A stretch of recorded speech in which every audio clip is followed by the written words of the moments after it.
carcelero los sacó y les dijo: Señores, ¿qué debo hacer para ser salvo? Ellos le dijeron: cree en el Señor Jesucristo y serás salvo tú y toda tu casa. Y le hablaron la palabra del Señor a él y a todos los que estaban en su casa. Este es el pastor Alan Rodríguez de la iglesia Fuente de Vida en Ciudad Colón, San José, Costa Rica. Esperamos que seas bendecido por esta palabra.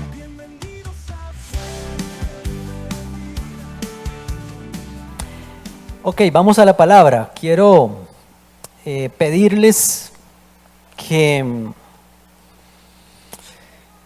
no tenemos un texto base, tenemos muchos textos porque hoy el Señor puso que compartiera un tema con la iglesia. Cuando se trata de un tema, no necesariamente estamos con una predicación expositiva de un pasaje nada más, sino que predicamos expositivamente siempre, pero otros pasajes de la Biblia o varios pasajes de la Biblia. El Señor puso en mi corazón en algún momento hace unos días, meditando en lo que sostiene nuestra fe, y estamos hablando de doctrina. Hoy vamos a hablar doctrina, algo que es necesario porque la Biblia misma nos manda a que lo hagamos así. Dice el apóstol Pablo a Timoteo, le dijo que redarguye, reprende, exhorta con toda paciencia y doctrina. La doctrina no puede faltar en la iglesia, y especialmente por supuesto en los estudios bíblicos, pero también en los cultos de domingo. Lo que tenemos que hacer es tratar de ver o entender cómo esa doctrina me ayuda a mí, me edifica no solamente el intelecto, sino también afecta mi corazón, mi alma, mi espíritu, ¿verdad? Yo no sé, cuando vemos, yo soy un apasionado de la doctrina cristiana, pero a mí me apasiona entender cada vez más la doctrina, porque cada vez entiendo qué tan grande y vasto, profundo, alto fue la obra que hizo Jesús, o la obra de Dios a favor nuestro. Entonces el Señor ponía el ejemplo de las columnas en un edificio, y me ponía en mi corazón 4 columnas en las cuales se sostiene nuestra fe, la fe de nosotros como sus hijos, como cristianos. Si una persona no cree uno de estos puntos centrales, no podrá salvarse. Así es, porque creemos que podemos negociar hasta incluso la doctrina, los puntos centrales de la doctrina. No solo están estos, hay más, pero hay 4 que son vitales.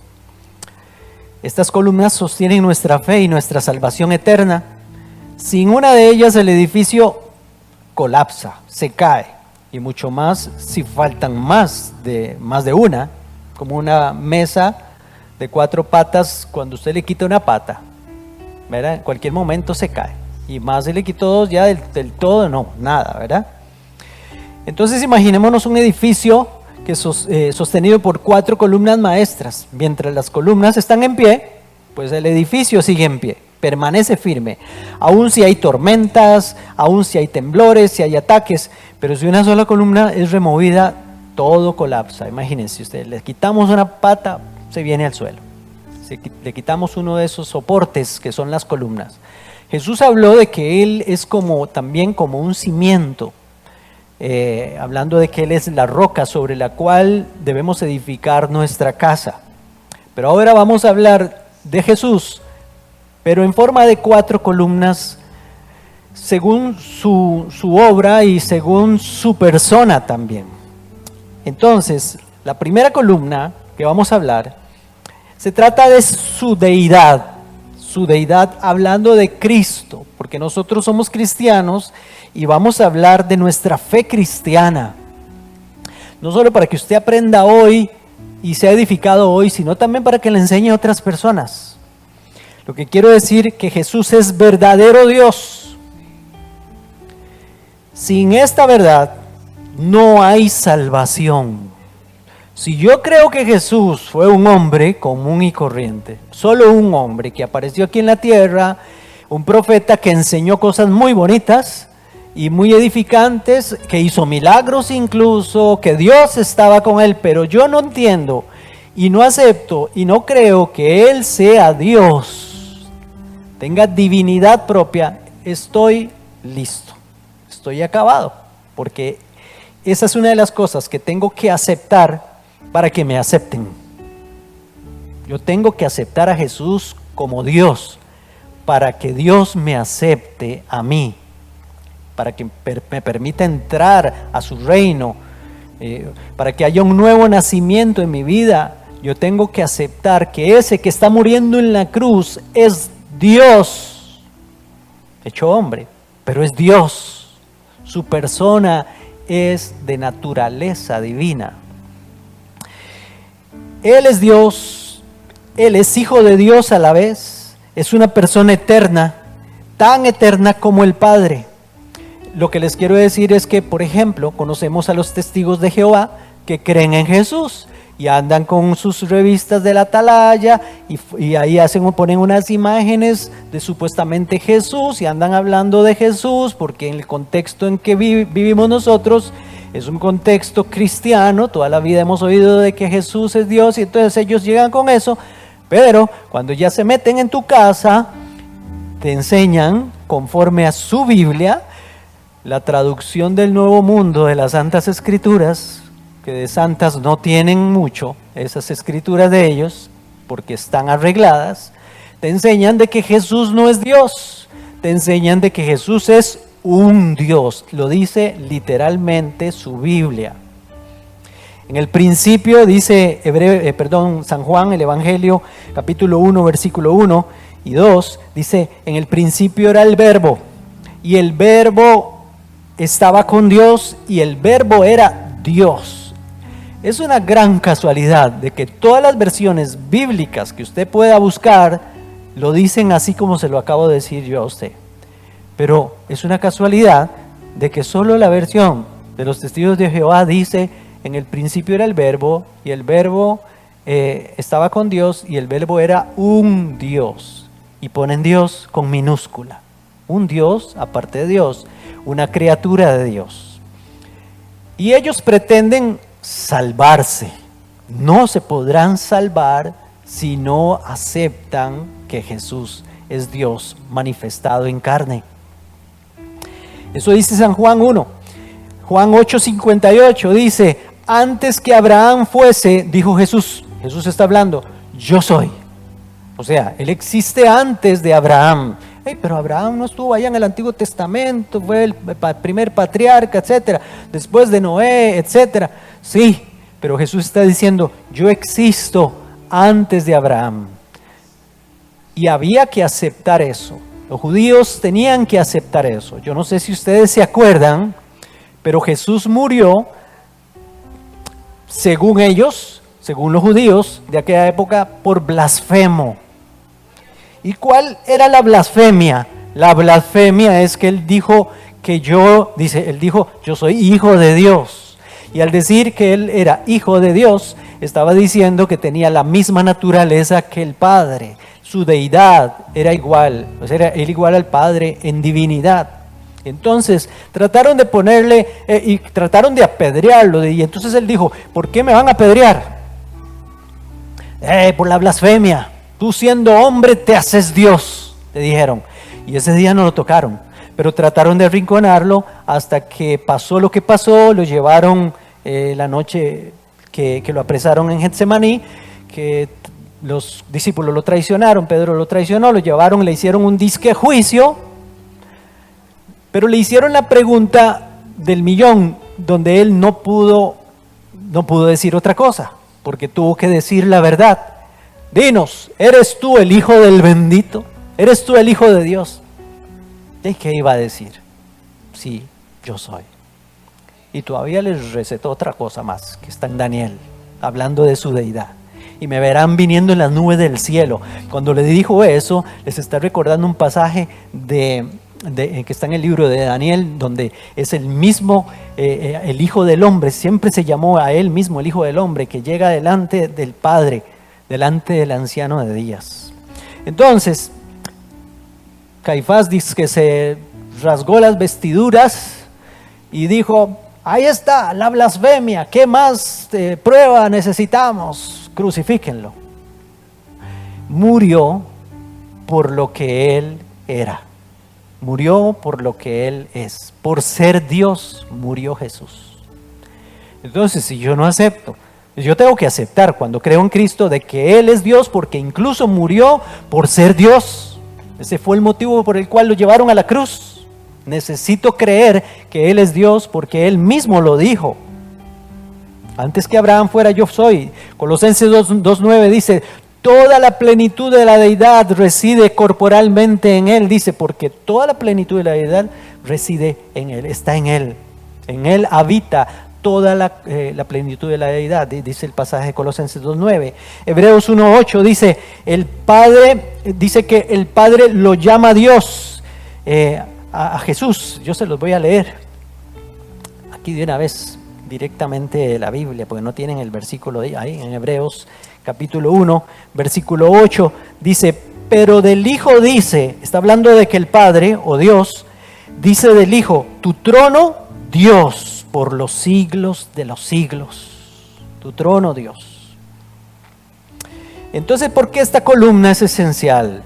Porque solo Dios puede perdonar pecados. Necesito que Jesús sea Dios para que perdone mis pecados. Y Él se lo demostró a los fariseos cuando iba a sanar a aquel paralítico. Les preguntó, primero le dijo al hombre, antes de sanarlo, le dijo, tus pecados te son perdonados. Y aquellos empezaron a rasgarse las vestiduras otra vez y decir, ¿qué es esto? Blasfemia, solo Dios puede perdonar pecados. Y entonces les dice, bueno, díganme ustedes, voy a demostrarles que yo soy Dios. ¿Qué es más fácil decir? ¿Tus pecados te son perdonados? O toma tu camilla y anda, levántate. Entonces Jesús dice, para que crean que yo soy Dios, levantó a aquel paralítico. Lo levantó de donde estaba y demostró ahí que Él es Dios. Y toda la Biblia está llena de esas demostraciones. Entonces, solo Dios, no solo porque Dios puede perdonar pecados, o solo Dios puede perdonar pecados, sino un Dios infinito, solo un Dios infinito puede ofrecer un sacrificio de valor eterno, solo Él. No solo porque es Dios, sino porque es sin pecado. Dios es sin pecado. Si Jesús no fuera Dios, su muerte sería solo la muerte de un hombre bueno, no una expiación eterna. Él es el puente suficiente para nosotros. Un puente de madera puede sostener a una persona, pero no puede sostener el peso de un camión. La salvación requiere de un puente capaz de sostener el peso infinito de nuestros pecados. Si Jesús no es Dios, el puente colapsa. Es como si fuera un puente de madera tratando de que un camión pase por encima de él. Pero porque es Dios, entonces nosotros tenemos esa salvación que requiere ese sacrificio. Dios hecho hombre. Ningún ser humano podía hacerlo. Tuvo Dios que venir a arreglar la torta. Tuvo Dios que venir a arreglar el problema. Esa es la columna número 1. Por eso es que yo necesito entender que Jesús es mi Dios. Y cuando hablamos de que Jesús es Dios, ya entra aquí en juego no solo esa columna, sino no solo que Jesús es Dios, sino que también hay un Padre y que también hay Espíritu Santo. Hablemos de un Espíritu Santo, hablando como de una persona. Es que hay Hijo, hay Padre y Espíritu Santo. Entonces necesito también entender de que es un Dios en 3 personas. Necesito creer en la Trinidad. De que hay una persona, y para que alguien sea persona no tiene que tener cuerpo físico como que tenemos todos nosotros. No se enrede. Una persona es alguien que tiene intelecto, o sea que piensa, que tiene voluntad, o sea que toma decisiones Y también es una persona que tiene emociones, se entristece, se alegra, se goza, se enoja. Esos son cualidades de persona. Esa es la imagen que tenemos nosotros de Dios. Haré al hombre a mi imagen, eso es, que sea una persona. Dios, el asunto es que Dios no es una persona, es 3 personas. Eso es lo que nos cuesta entender, pero es bíblico. Está demostrado en la palabra de Dios. Entonces, si yo estoy en una iglesia donde me dice que Jesús es Dios, pero no existe el Padre como tal y no existe el Espíritu Santo, sino que son manifestaciones del Hijo, esa es otra corriente que se llama unitarismo. Esos son otros, los solo Jesús.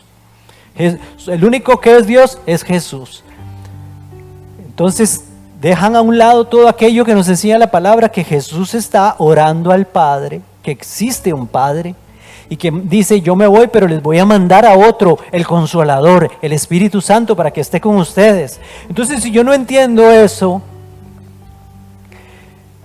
no puedo salvarme, porque estoy rechazando esas cualidades de Dios, esos atributos de Dios que solo Dios tiene. Entonces, mi salvación depende de lo que yo pienso de Dios. Por eso es tan importante la doctrina en la iglesia. Porque si yo creo que Jesús es un profeta, como creen por ejemplo los musulmanes, porque ¿cómo se llama? Mahoma les enseñó y en el Corán de que Jesús es solamente un profeta, y enseña el Corán que no resucitó de los muertos. Eso enseña el Corán, que Jesús nos resucitó de los muertos. Y hay gente ¿cómo se llama? Que se identifica con cosas como esa. Si yo no creo estas verdades, estas columnas del cristianismo, no podré salvarme. Lo que yo pienso es muy importante. Lo que yo creo es muy importante para salvarme. ¿Se acuerdan cuando Jesús preguntó a los discípulos, ¿quién dicen los hombres que soy yo? Le preguntó a los discípulos, porque para Jesús era importantísimo qué pensaban los discípulos acerca de él. Y entonces dijeron los discípulos, sí, unos dicen que sos el profeta que debe de venir, otros dicen que sos Juan el Bautista que reencarnó, como decirlo de alguna forma, ¿verdad? Y entonces Jesús dice, bueno, eso dice la gente, pero ustedes ¿qué dicen? ¿Ve que a Jesús le importa lo que sus discípulos crean de él? Él necesita saber, porque de acuerdo a lo que yo creo de Jesús, ¿tendré salvación o no? Y entonces Pedro dijo, sí, Señor, tú eres el Cristo, el Hijo del Dios viviente. Y entonces dijo Jesús, Pedro, bienaventurado eres, por lo que acabas de decir no te lo reveló sangre y carne, sino mi Padre que está en los cielos. Entender que el Hijo de Dios es el Cristo, era el ungido, el enviado, el Mesías. Una de las cosas importantes, que Él es el Mesías enviado y que Él es el Hijo del Dios viviente con la naturaleza divina de su Padre. Entonces, por eso Jesús le dijo, bienaventurado eres Pedro. Y yo te digo que sobre esta roca edificaré mi iglesia. No estaba hablando de Pedro, que la iglesia va a ser edificada sobre Pedro. No, estaba hablando de la roca, el cimiento que acababa de confesar Pedro, que Él es el Cristo, el Hijo del Dios viviente. Sobre esa base, sobre ese fundamento se tiene que edificar la iglesia. Si yo no creo que Jesús sea Dios, estoy acabado. No soy parte de la iglesia, aunque crea que sí.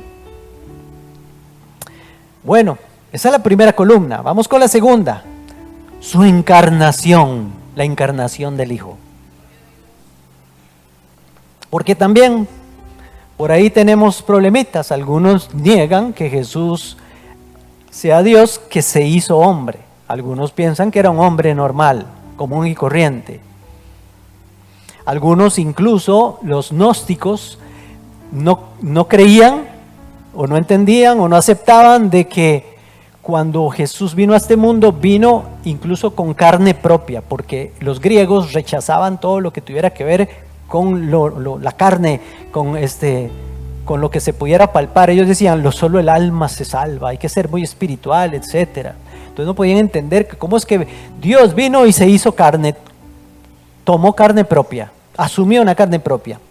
Entonces Jesús se hizo verdadero hombre, porque sin encarnación no hay sustitución. Póngale atención a esto. ¿Quién estaba perdido? Nosotros los seres humanos. La paga del pecado era la muerte. Un pecador tenía que morir sufriendo la causa por su pecado. Y si Jesús nos iba a sustituir a nosotros, necesitaba tener carne propia. Si yo no creo que Jesús tenga carne propia, entonces no hay sacrificio para mí. Lo dice la Biblia. Él dejó su estatus de Dios, no lo estimó como cosa que aferrarse, se despojó para hacerse vulnerable, humillándose al hacerse hombre. Esto lo tenemos ahí en Filipenses 2:7, más adelantito lo vamos a leer. Entonces, lo primero es que necesitamos esa columna, su encarnación, porque Él necesitaba ser sacerdote. Hebreos 4:15 al 16 es el pasaje que dice que tenemos un sumo sacerdote en los cielos, y que Él puede compadecerse de nuestras debilidades, porque Él fue como cualquiera de nosotros y fue tentado en todo según nuestra semejanza, pero sin pecado. Necesitábamos de que fuera un hombre como nosotros, con naturaleza humana, para que se identificara totalmente con nosotros y supiera lo que es ser hombre y mujer, en el sentido de la tentación, en el sentido de lo que se sufre, de lo que se pasa aquí. Entonces yo me puedo acercar a Dios ahora, a Jesús, y Él sabe lo que yo paso, lo que yo sufro, lo que yo siento y todo, porque Él lo vivió en carne propia. Entonces yo necesito entender que Jesús es Dios que se hizo hombre. Es necesario. Juan 1:14 dice, y el Verbo se hizo carne y habitó entre nosotros, lleno de gracia y de verdad. Y vivimos su gloria como la gloria del unigénito del Padre. Necesito entender eso, que el Verbo, que es eterno, el Hijo de Dios, se hizo carne. Ahora sí, Filipenses 2:7 y 8 habla de que Él tomó forma de siervo, hecho semejante a los hombres. Si quieren lo buscan en su Biblia y lo leemos. Filipenses 2, porque esta es una de las bases más claras aquí en la Biblia de nuestra fe. Filipenses capítulo 2, versículo, vamos a ver, es desde el versículo 6. Del versículo 5 dice, haya pues en vosotros este sentir que hubo también en Cristo Jesús. Él, siendo en forma de Dios, no estimó el ser igual a Dios como cosa que aferrarse. Está claro que es Dios, porque habla de que Él es igual a Dios, dice aquí, pero no se quiso aferrar a ese estatus de Dios, sino que se despojó. Se despojó es del estatus de Dios, del trono donde estaba sentado. Se despojó a sí mismo y tomó forma de siervo. Vino a este mundo, dice, y se hizo semejante a los hombres. Y más aún, hallándose en la condición de hombre, se humilló a sí mismo, haciéndose obediente hasta la muerte y muerte de cruz. ¿Se da cuenta? Doctrina cristiana. Esta es una de las columnas. Si yo no creo que Jesús sea Dios, que se hizo hombre, que usted lo pellizcaba y Él sentía dolor, que Él sentía frío, y la Biblia está llena de eso. Tuvo sed, en la cruz dijo, tengo sed, ¿sí o no? Tenía hambre, los discípulos tuvieron que traerle comida en algún momento, Él comía, etcétera. Le daba frío, se cansaba, también lo vimos durmiendo en una barca mientras había una tempestad. Estaba dormido, estaba cansado. Todas esas son cualidades de ser humano. Y no solo eso, derramó toda su sangre en una cruz, dando a entender o enseñándonos que sí, era todo un hombre. Dios con naturaleza humana. El Dios de naturaleza divina asumió una naturaleza humana para identificarse con todos nosotros. Dice Hebreos 2:14 en adelante, dice, participó de carne y sangre. Lo que dice el versículo es, por cuanto los hijos participaron de carne y sangre, Él también participó de lo mismo para librar por medio de la muerte al que tenía el imperio de la muerte, esto es al diablo. Entonces participó de carne y sangre. 1 Timoteo 3:16 dice, Dios fue manifestado en carne. Este es el misterio de la piedad. Dios, así, literal, Dios fue manifestado en carne. Entonces, ¿por qué esta columna es esencial? La salvación requiere un sustituto humano para representar a toda la humanidad. Ahora usted, no sé, pero cuando uno lee estas cosas, uno dice, Dios, ¿quién te dijo que hicieras estas cosas? O sea, fuera que el ser humano se lo pidió. No, Él vio la necesidad y lo hizo. Nosotros estábamos, toda la gente que anda ahí sin Cristo, está ignorante de estas cosas. Nosotros necesitamos enseñárselas. Jesús debía ser hombre para ser nuestro representante ante Dios. Eso es lo que hizo, nos representó a todos. Cuando usted cree en Cristo, usted entra en ese amparo del sacrificio de Cristo para vencer donde Adán cayó. ¿Se acuerdan que el problema entró por Adán, que falló y le hizo caso a la serpiente? Quiso ser como Dios. Esa fue la trampa. Pero Jesús tuvo que ser otra vez tentado por la serpiente en el desierto. Jesús, cuando llegó, iba a empezar su ministerio, pasó por el Jordán, fue bautizado por Juan el Bautista y el Espíritu Santo, dice la Biblia, lo llevó al desierto para ser tentado por el diablo. Necesitaba pasar por la tentación para vencer al diablo. Y entonces cuando venció al diablo, ahora sí, no cayó, puede representar a todos aquellos que se identifiquen con Él. Eso es, Jesús murió por todo el mundo, pero solo se salvan los que se identifican con Él, los que quieren seguir sus pisadas, los que quieren ser obedientes a Él, los que creen en su sacrificio sustitutorio. Entonces, Él venció donde Adán cayó. También obedecer perfectamente, fue obediente hasta la cruz y sufrió realmente, por eso necesitaba carne. También necesitaba carne para morir físicamente, como ya hemos hablado. Un juez puede amar al culpable, hablemos de un juez normal, ¿verdad? Humano, pero mientras permanezca en el estrado no puede representar al acusado. Jesús se baja del estrado, se pone en nuestro lugar y vive nuestra vida perfecta por nosotros. Eso fue lo que hizo Jesús, para representarnos a nosotros. No nos podíamos salvar solos si Él vino a salvarnos. Esa es la columna número 2. Vamos por la 3. ¿Están contentos? Sí. Entonces esta cosa me pone alegre a mí. Es que no es cumplir una liturgia o una religión. Esto es del corazón. Y esto entra por aquí y baja al corazón, tiene que bajar aquí y demostrarlo con mi actitud, mi forma de vivir. Columna número 3, su muerte. Su muerte.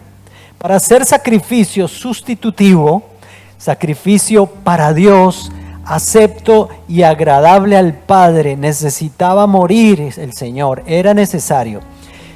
Dice la Biblia en Efesios 5:1, oigan esto, y andad en amor como también Cristo nos amó y se entregó a sí mismo por nosotros, ofrenda y sacrificio a Dios en olor grato o en olor fragante. Él se ofreció a Dios por nosotros, pero se ofreció a Dios.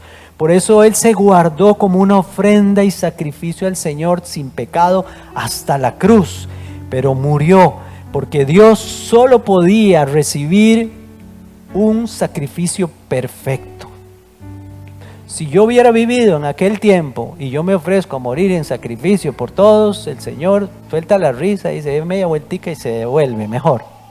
Cualquier ser humano, nadie podía salvar, ningún ser humano común y corriente podía salvar al ser humano. Tenía que ser una persona que viniera de arriba. El Hijo de Dios vino, esa persona vino y se hizo hombre en el vientre de una mujer y murió por nosotros. Y entonces, Él es el Cordero de Dios que quita el pecado del mundo, dijo Juan cuando lo vio. Ese es el Cordero. Y miren, quita el pecado. La separación que había entre Dios y los hombres, que se llama pecado, Jesús lo quitó, ya no hay separación. Ahora está abierto el camino para que todo aquel que quiera creer en Cristo tenga vida eterna. Pero si no quiere creer en Cristo, por más de que Cristo murió, no podrá salvarse. Dice Juan 1:29, el siguiente día vio Juan a Jesús que venía a él y dijo: he aquí el Cordero de Dios. Ese es el verdadero, el que quita el pecado del mundo. Dice también 1 Pedro 4:1, puesto que Cristo ha padecido por nosotros en la carne, ve que es en carne propia, vosotros también armados del mismo pensamiento, dice Pedro. No importa, dice Pedro, padezcan ustedes también en la carne. Pero vea lo que dice: pues quien ha padecido en la carne, hablando de Cristo, terminó con el pecado. Entonces yo necesito entender de que Él murió, de que tenía que morir. 1 Corintios 15:3 dice: Cristo murió por nuestros pecados conforme a las Escrituras.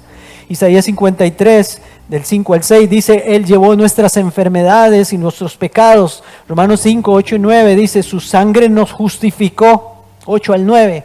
Hebreos 9:22 dice: sin derramamiento de sangre no hay perdón.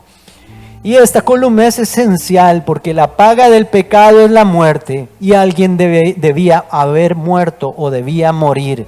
En la cruz Jesús tomó nuestra condenación, satisfizo la justicia divina porque murió el que tenía que morir, llevando nuestros pecados.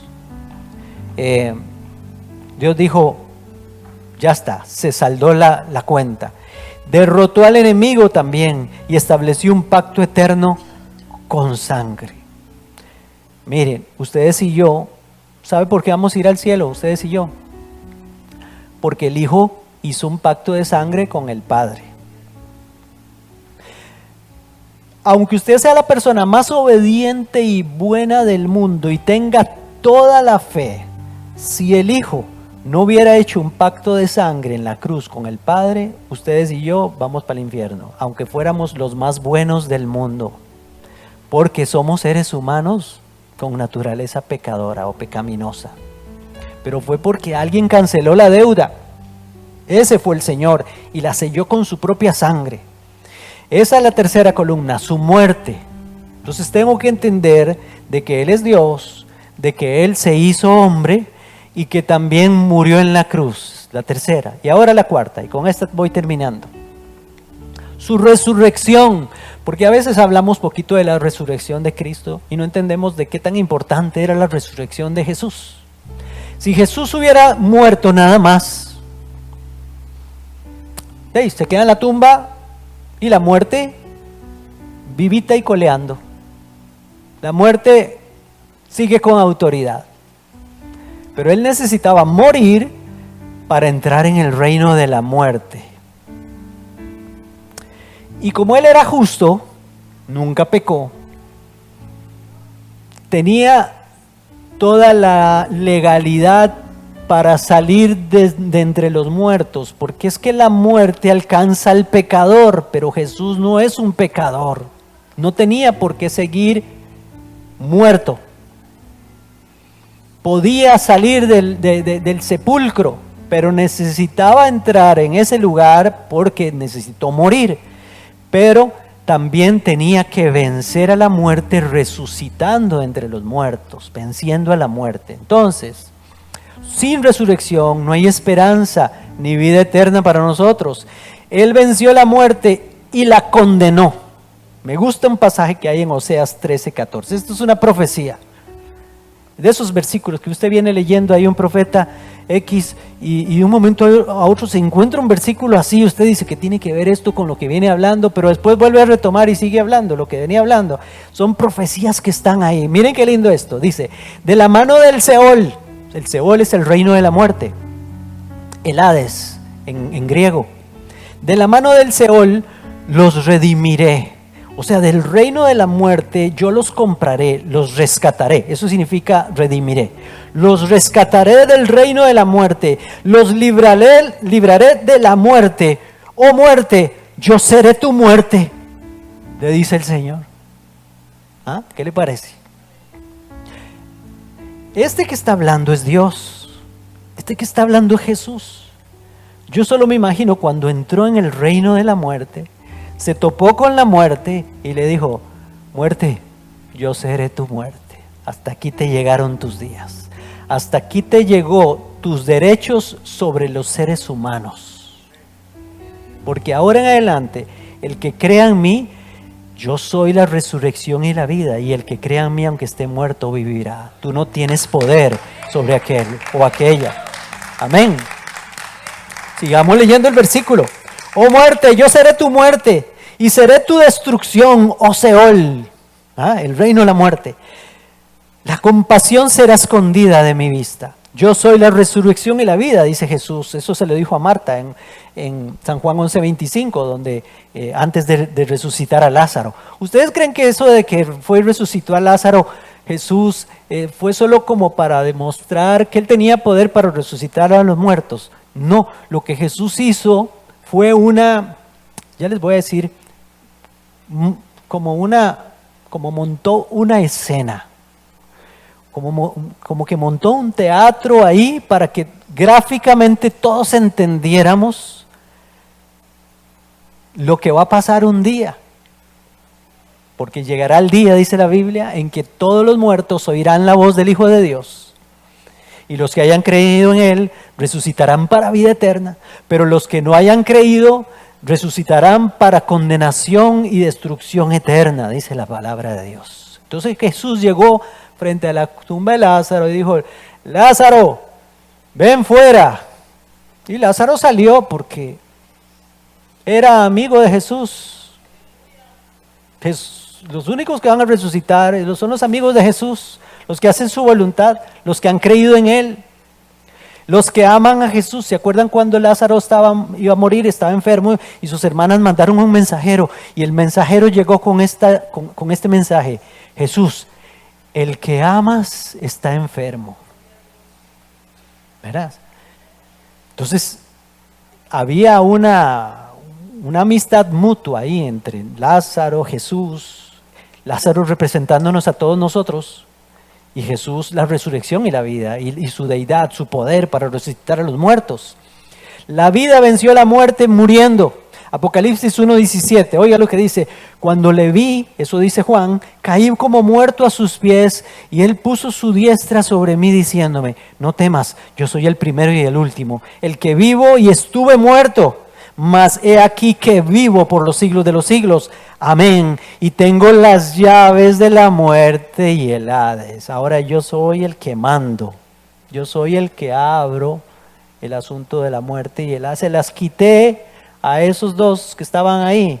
La muerte y el Hades son representados como dos espíritus en Apocalipsis, que van a ser echados al lago de fuego y azufre en Apocalipsis 20, después del juicio ante el gran trono blanco. La muerte y el Hades serán lanzados al lago que arde con fuego y azufre. Ellos siguen teniendo cierto poder, pero solo tienen poder sobre los que no han creído en Cristo. Esa es la gran diferencia. El que muere sin Cristo, la muerte y el Hades lo abrazan. Pero el que muere con Cristo va para el cielo, a estar en la presencia de Dios, para estar con Él, porque Él pagó por nuestros pecados. Entonces, por eso, esta es la cuarta base de nuestra fe. Primero, que Jesús es Dios. La segunda, que Jesús se hizo carne. Y la tercera, que Jesús murió por nosotros o en nuestro lugar. Y la cuarta es que resucitó de entre los muertos. 1 Corintios 15:17 dice: si Cristo no resucitó, somos aún pecadores, dice Pablo. Porque, no sé, estaríamos creyendo en un hombre simplemente. Como creen un montón de gente. Por ejemplo, los musulmanes, para hablar de ellos, creen en su profeta Mahoma, pero se fue sepultado y ahí está sepultado. No resucitó entre los muertos. Y así todos los demás que crean en seres humanos. Mateo 28:6 dice: no está aquí porque ha resucitado, y le dijeron los ángeles a las que llegaron ahí al sepulcro. Romanos 6:4-5 dice que fuimos resucitados con Él para una vida nueva. Juan 11:25 dice: yo soy la resurrección y la vida. ¿Por qué? ¿Por qué esta columna es esencial? Porque la resurrección es la confirmación divina de que la obra está completada. Es la prueba de que Jesús es quien dijo ser, porque sin resurrección la cruz sería una tragedia, no una victoria. No tendríamos esperanza futura, no habría nueva vida en nosotros. Por eso es tan importante la resurrección. La Biblia, cuando uno estudia la Biblia, entiende de que hay muchas pruebas que demuestran que Jesús resucitó. Testigos lo vieron resucitado. Díganme ustedes, ahora hay cámaras en las esquinas de las calles y así, si hay un choque ya sale en cámaras. Pero hace unos años no habían cámaras. ¿Qué habían? Para ir a un juicio, para ver quién había tenido la culpa. Testigos. Había que llevar testigos. Y si usted iba pasando por ahí, le decía al que se brincó, al que le dieron, porque el otro se brincó el alto, yo le puedo servir de testigo. Yo vi que aquel se brincó el alto, ¿verdad? Pues la Biblia dice que a Jesús lo vieron resucitado más de 500 personas. Y cuando Pablo escribe eso, esas personas estaban vivas todavía. Por eso creemos nosotros que Jesús resucitó a los muertos, se le apareció a sus discípulos, etc. Y todos sabían que eso era una verdad, porque murieron por esa verdad. Nadie muere por una mentira. Nadie muere porque inventó algo. Porque si le dicen, usted cree que Jesús resucitó y usted sabe que es una mentira, y si usted confiesa que Jesús resucitó, lo matamos. Y si es una mentira, usted dice, no hombre, mentira, yo me lo inventé. Pero toda esa gente murió por causa de lo que vio. Lo vieron resucitado, creyeron en él. Cuando usted paga un recibo, una deuda grande, el banco le entrega a usted un recibo sellado. Qué lindo es eso. Yo un tiempo saqué un préstamo al banco a los 4 años que lo pagué. Me acuerdo que era por allá de los años 90 y por ahí, 95 por ahí. Saqué en el Banco Popular 700,000 colones por ahí para construir ahí en la casa. Y cuando fui a pagar como a los 4 años, no hay nada más bonito que le pongan a uno un sello ya, cancelado. Pues la resurrección de Cristo es el sello del cielo que aprueba o que prueba de que la deuda quedó cancelada y que no solo murió, sino que resucitó para vencer a la muerte. Tiene las llaves. En la Biblia, el que tiene las llaves es una figura de alguien que es el que tiene autoridad. ¿Quién es el que tiene las llaves de una casa? Por lo general el papá, ese es el que anda el llavero, ¿verdad? Tiene autoridad para abrir o para cerrar. Entonces termino aquí. Póngase de pie. El edificio completo. Nuestra fe no se sostiene en emociones, hermanos, ni en filosofías. Voy a decirle esto y espero que usted me comprenda lo que le voy a decir. Es muy bonito cuando venimos a la iglesia, oran por nosotros, cantamos canciones al Señor y sentimos bonito, ¿verdad? Que sentimos bien, sentimos su presencia, pero usted no puede basar su fe en lo que siente, porque por lo general no se siente bien todo el tiempo. ¿Cuántas personas han salido de la iglesia y saliendo ahí ya les dan una mala noticia? Ya no se siente como se sintió cuando estaba aquí.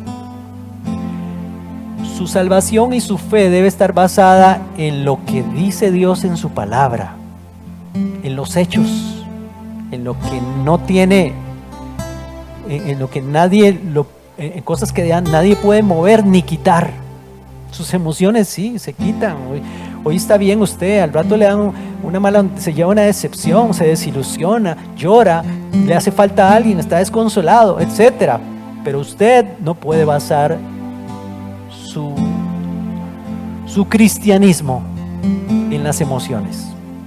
Cuando Jesús habló la parábola del sembrador, habló de un terreno entre pedregales y dijo: los que la semilla cae entre pedregales son aquellos que reciben la palabra con gozo, Pero cuando vienen las pruebas, es como cuando el sol calienta aquella semilla, como no tiene raíz, se marchita y se muere.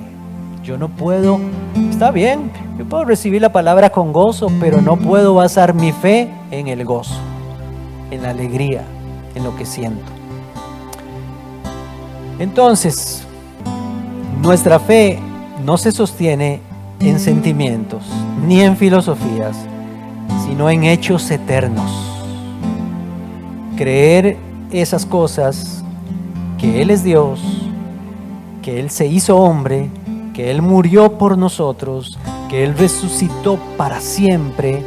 Eso, hermanos, esos hechos eternos son los que me dan la seguridad eterna y me ayudan en mi vida diaria. Negar una de estas columnas es intentar construir una casa sin fundamentos.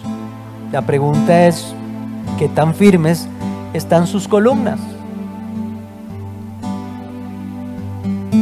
Si su casa está edificada con estas 4 columnas, Dios es eterno, Dios está o que Jesús es Dios encarnado, que fue crucificado por nosotros y que resucitó, usted está seguro y usted está segura en Cristo. Es importante lo que creemos. Amén. Oremos y le vamos a decir al Señor: Señor Jesús, yo creo estas 4 columnas, Señor Dios. Jesús, yo creo que tú eres Dios, que viniste del cielo, eterno. Todo se sostiene por medio de ti y para ti, Señor Jesús. Tú eres el Verbo, la palabra de Dios. Yo creo eso, Señor Jesús. Y yo creo que viniste a este mundo en carne humana, te hiciste hombre, tuviste carne propia, porque necesitabas identificarte con nosotros y nosotros necesitábamos que tú te identificaras con nosotros, Señor. Y por eso te hiciste hombre, el Verbo se hizo carne. Yo creo eso, Señor. Dígale así: yo creo eso, Señor. Yo creo esa columna para que me sostenga, Señor. Yo creo también, Señor Jesús, de que tú fuiste crucificado en mi lugar. Me tocaba a mí estar en esa cruz por mis pecados. Pero tú, que fuiste sin pecado, santo y perfecto, pagaste mi deuda, la que me tocaba pagar a mí con la muerte, la pagaste tú. Yo creo eso, Señor Jesús. Creo que moriste en mi lugar para darme tu justicia, Señor, para darme tu vida, Señor. Yo lo creo. Y también creo, Señor Jesús, que tú, Señor, venciste la muerte y ahora tienes la autoridad sobre la muerte. Resucitaste no por cualquier cosa, sino para demostrar que tú eres Dios, que venciste la muerte y que ya no hay muerte para aquel que crea en ti, Señor. No hay muerte eterna, sino que hay vida eterna, Señor. Y gracias, Jesús, por eso. Yo lo creo. Yo creo que resucitaste, literalmente resucitaste, saliste de una tumba, ascendiste al cielo y estás sentado a la diestra de la majestad en las alturas por mí y estás intercediendo por mí, Señor Jesús. Y puedo hablarte a ti porque sabes, porque tú te hiciste hombre, sabes lo que yo paso, lo que yo sufro y lo que yo necesito, Señor Jesús. Gracias, gracias por eso también. Yo lo creo, Señor. Y por eso creo en mi corazón, Señor, que tú eres el Hijo de Dios, el Mesías, el que vino a este mundo, Señor, y pagaste por mis pecados, Señor. Lo creo en mi corazón y lo confieso con mi boca, porque tu palabra dice que si confiesas con tu boca que Jesús es el Señor y lo crees en tu corazón, que Dios te resucitó entre los muertos, entonces seré salvo. Ahora entiendo que mi salvación no depende de lo que yo pueda hacer, sino de lo que tú hiciste, pero depende de que yo tenga fe en lo que tú hiciste, Señor. Yo creo y yo te recibo, Señor. En el nombre de Jesús, gracias por tu sacrificio, gracias por tu gran amor, gracias por tu misericordia, Señor. En el nombre de Jesús.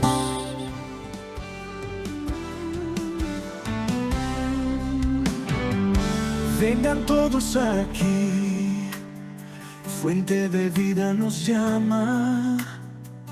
en su amor infinito encontremos esperanza. Sus puertas siempre abiertas para el corazón sincero. Juntos en esta familia, el amor es nuestro sendero. Bienvenidos a Fuente de Vida, donde el alma siente paz. Cantemos juntos de alegría, tu hogar al fin hallarás. Luz divina nos guía, fortaleza en cada día. Con fe y armonía, aquí se encuentra la alegría. Bienvenidos a Fuente de Vida, donde el alma siente paz. Cantemos juntos de alegría, tu hogar al fin hallarás.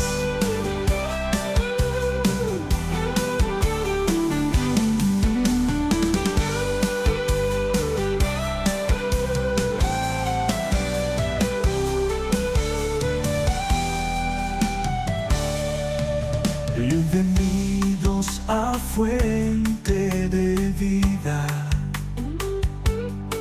donde el alma siente paz. Cantemos juntos de alegría, tu hogar al fin hallarás. Bienvenidos a Fuente de Vida, donde el alma siente paz. Cantemos juntos de alegría, tu hogar al fin hallarás. Bienvenidos a Fuente de Vida, donde el alma siente paz.